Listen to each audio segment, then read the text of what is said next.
Hi everybody. Mrs. Curran and I really wanted to come into each of your classrooms and read you a story.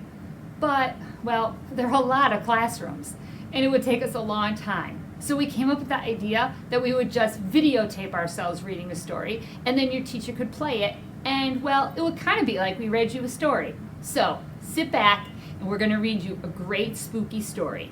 It's based on Frankenstein. You might have heard of Frankenstein. He's a monster, but what people don't really know is that Frankenstein isn't the name of the monster.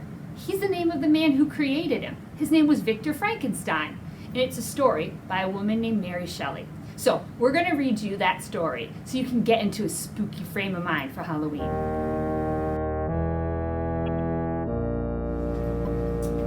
All right, you guys ready? In my laboratory, I made a body.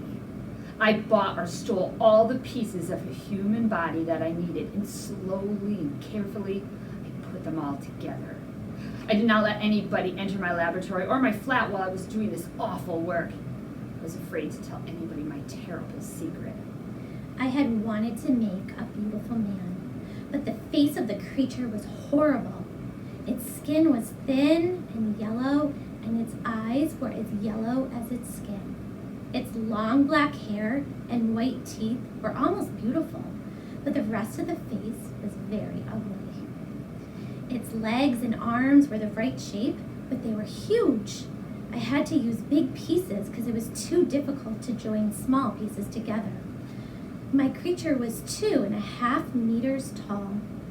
For a year, I'd worked to make this creature, but now it looked terrible and frightening. I almost decided to destroy it. I could not. I had to know if I could put life into it. I joined the body to the wires from my machine. More wires joined the machine to the mast.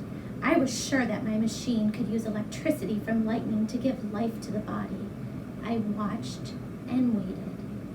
2 days later, I saw dark clouds in the sky, and I knew that a storm was coming. At about 1 o'clock in the morning, the lightning came. My mast began to do its work immediately, and the electricity from the lightning traveled down the mast to my machine. Would the machine work? At first, nothing happened. But after a few minutes, I saw the creature's body begin to move. Slowly, terribly, the body came alive. Its arms and legs began to move, and slowly it sat up. The dead body had been an ugly thing, but alive, it was much more horrible. Suddenly, I wanted to escape from it. I ran from the laboratory and locked the door. Where's the rest? Mrs. Curran, I thought this was the whole story. Me too. I want to know what happens next. Okay, so he just locks the door and runs out. Like, what's the monster doing? I don't know. Does the monster escape? Is it still locked in? Like, where is he? In the lab late one night, when my eyes beheld an eerie sight, for my monster from his slab began to rise, and suddenly, to my surprise, Okay, everyone, our October writing challenge for you is to write an ending to our spooky story. You will have until the end of the day on October 31st to submit a final piece of writing that is ready for publication.